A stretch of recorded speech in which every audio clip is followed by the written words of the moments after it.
There's something interesting about teaching a kid how to read because we just had the conversation on the podcast about reading, the love for reading, how to read books, and how we have all these bad habits that are ingrained into us from school because that's where we learn to read. And there's something interesting around how you teach your children your relationship around books or when you want to teach them a love for reading. For instance, I thought my oldest, would be I thought both of my kids would love reading books at a very young age. Why? Number one, I love books and I constantly read books while they're around. They see me reading books. They know I love books. And then when they were very young, 2 years, 3 years, 4 years, 5 years old, I would always read books to them, read them children's books during the day and definitely every night before going to sleep. And then, as I told you, my oldest learned very early on to kind of read on his own and started writing very early and then started writing stories. Then we started making up stories because at some point, both of them were not interested in the same kind of books. So I started telling stories and then that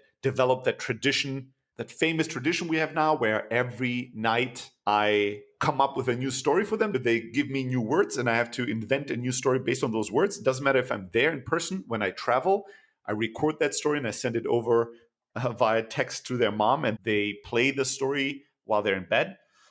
By the way, yesterday's review of my story, want to hear it? Yeah. I sent a 10-minute story. And you know what I got back? 4 minutes of your story were total crap, Dad. 4 minutes. You know? Greetings, your son, Georgios.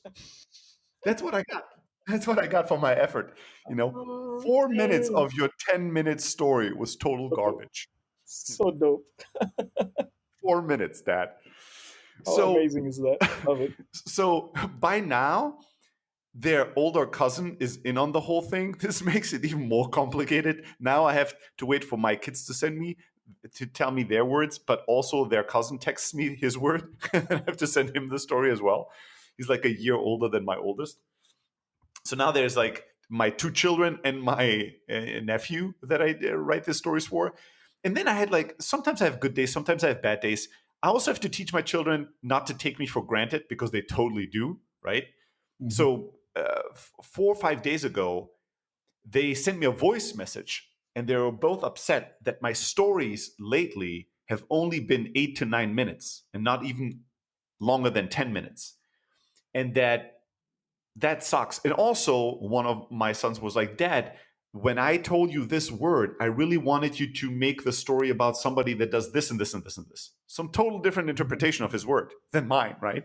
Mm. And then I sent them a voice message back and I said, dudes, I love you guys and I love telling you stories, but realize this is not an obligation. I don't owe you this. You don't have a birthright for me to tell you A, stories, B, for these stories to be the exact required length that you like, and D, for them to have perfect interpretations of what you wanted that word to mean. No, I love you, and every story I record is a gift. I like to do long stories when I can. I've sent you many stories that were fucking 15 minutes long. Sometimes I tell a story that's 7 minutes long. It is what it is. But I'm not gonna, when you allow your children, very quickly you can get turn them into tyrants and you're slaving away to please them. Yeah. And I've done this with the stories as well. I don't want to just pretend that I never do this. But this time around, I kind of checked them and I said, no, if you're ungrateful, I can record no stories and I'm still a fucking amazing father. So, okay, it's good. And I told him, I like when you give me feedback. You can tell me it would be nice if it's even longer. That's fine. But you can't demand that they have to be a certain length, right? No. Mhm. So, well, he didn't demand for me to tell better stories yesterday. He just told me that 4 minutes of my 10-minute story was total garbage. to To which I have to agree, yesterday was probably one of the worst stories of the year. But to Uh-huh. my defense, I had to record the story between two different calls, and I was outside on my way to pick up dinner, and it was so cold and windy, and I really didn't have any creative ideas, and I was freezing, and I was in a hurry. And so it was kind of a shitty story, right? I have to agree. I have to fully agree with this assessment of it. Mm-hmm. Um, but anyway, so, I've been telling them stories, and then they started. I mean, Georgios has been um, coming up with horror stories and writing his little horror books. And then both of them have been dictating stories to me. We have at least 20 stories I've written with my kids, right? Where they come up with ideas and I write it on my laptop in an Evernote for them. And so I thought the love for storytelling and stories would translate also to a love for reading, which hasn't happened for the past, 2 years or so. They don't pick up books on their own. They don't read, and they're not even interested in me reading to them. I recently had an attempt of reading them Harry Potter, and again, I could tell my oldest was sort of into it, but my youngest was totally not into it, and so it was kind of a tough audience. But one thing that I try to remember when it comes to teaching my kids some of these things that I easily forget is that you want to teach your children a love for something if you can. You want to help them fall in love with something. You don't want to force them to become competent at things.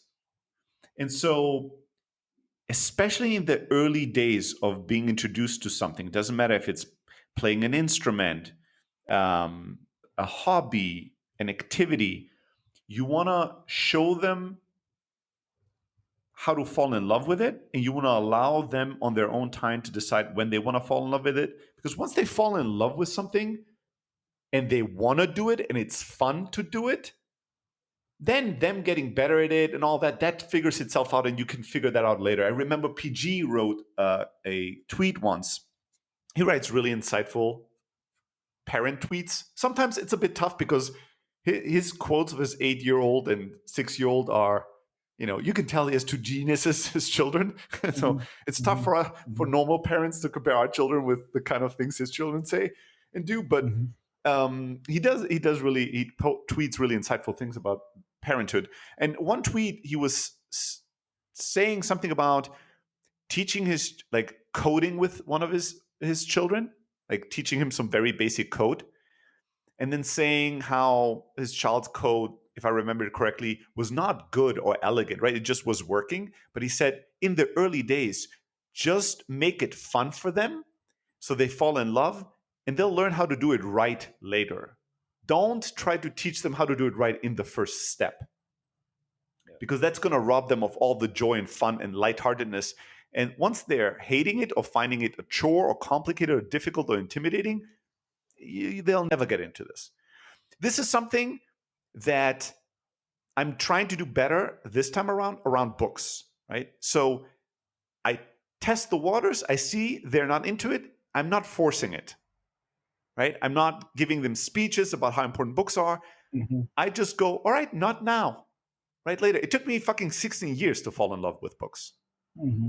I was 16 when I read my first book. So they got plenty of time. They don't have to love it Mm-hmm. right now. When I didn't do this as well was when I was teaching them Muay Thai, when I was training Muay Thai with them once in a while. Because in Muay Thai, I would teach them how to do a few moves. They would always want to, like, they would not do the move correctly, or they wanted to do their own variation of it, or they were they wanted training Muay Thai Yeah. with dad to feel like playing Yeah. and not serious training. Yeah.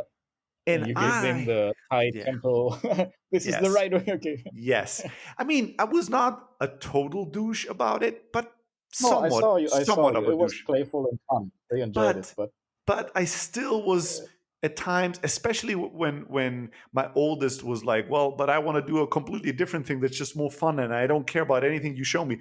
I would step into a, hey, sometimes you need to have discipline, right? Do what your trainer is telling Mhm. you, kind of a role, Mhm.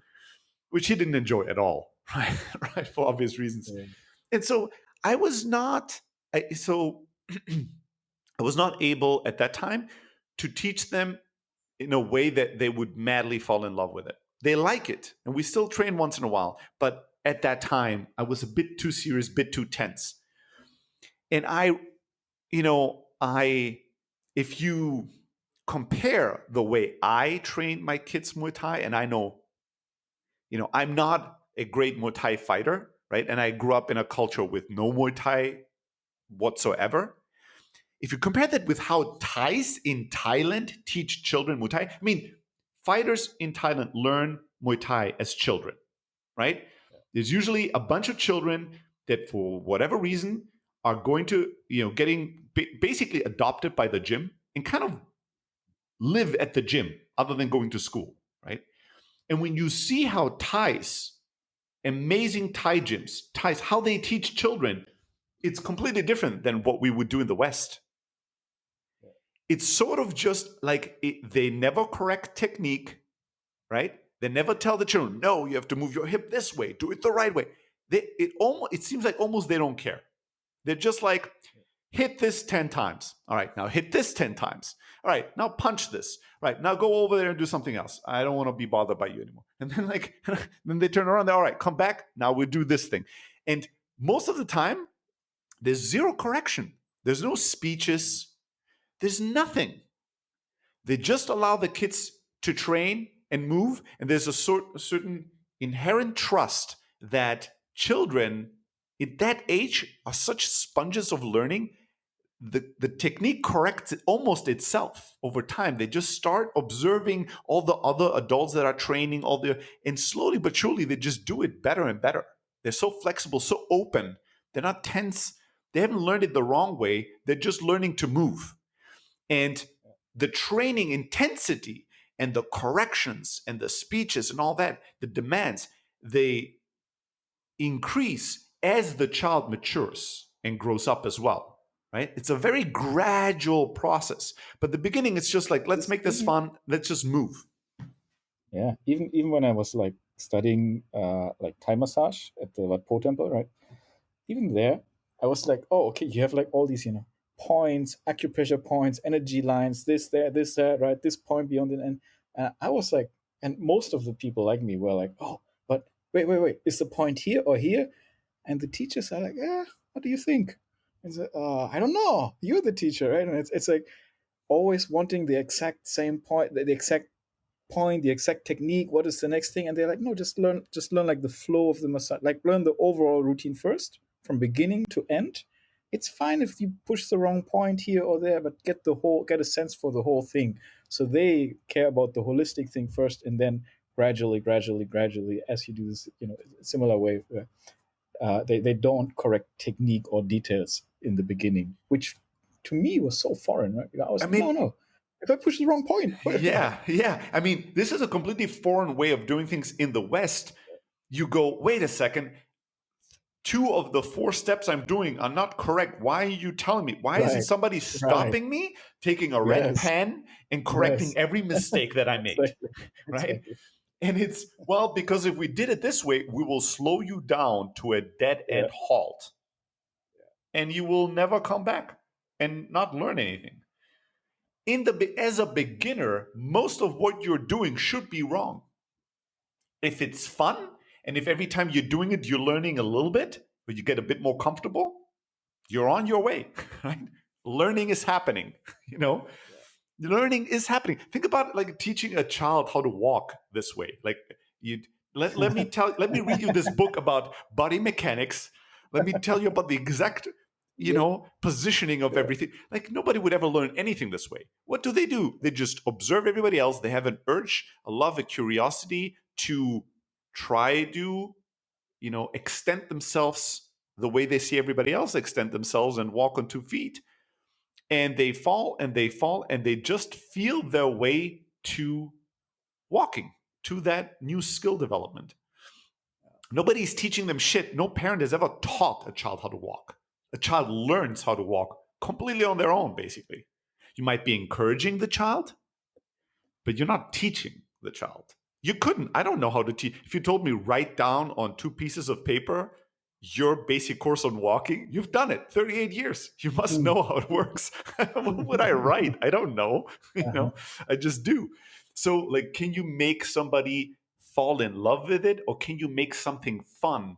Is a much more powerful ingredient to, will you give this person the ability to learn something, to acquire skill, to become passionate, to improve, than tell them the technicalities of what they did wrong and how to do it right.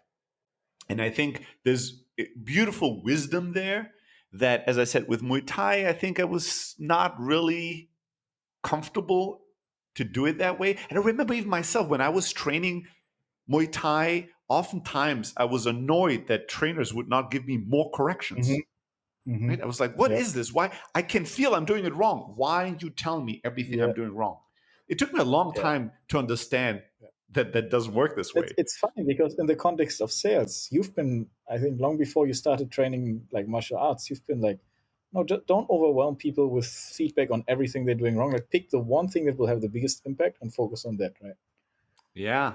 It's also to tell people, relax, make mistakes, just learn and move along. And then you try to learn something new, and Uh-huh. you act as if any mistake would kill an innocent child somewhere in the world. So it has to be avoided at all costs. You're like, okay, I want to learn this new thing without making any mistake. Help me. How do I Uh-huh. do that? The way Uh-huh. you do that is by not learning anything or anything new, right? So yeah, just make them fall in love, make them have fun. That's it. And for ourselves as well, maybe on a flip side, if I want to learn something new or master something new, how can I Mm, make it fun? How can I fall in love with it is a much better question than how can I do it right? Or for a while, the last couple of years, it's not as trendy anymore. It was how can I shortcut hack this? What's the most right. scientific, intelligent way to learn this the fastest? Right? Yeah. Just how can I have fun doing this? And then the learning and the getting better takes care of itself.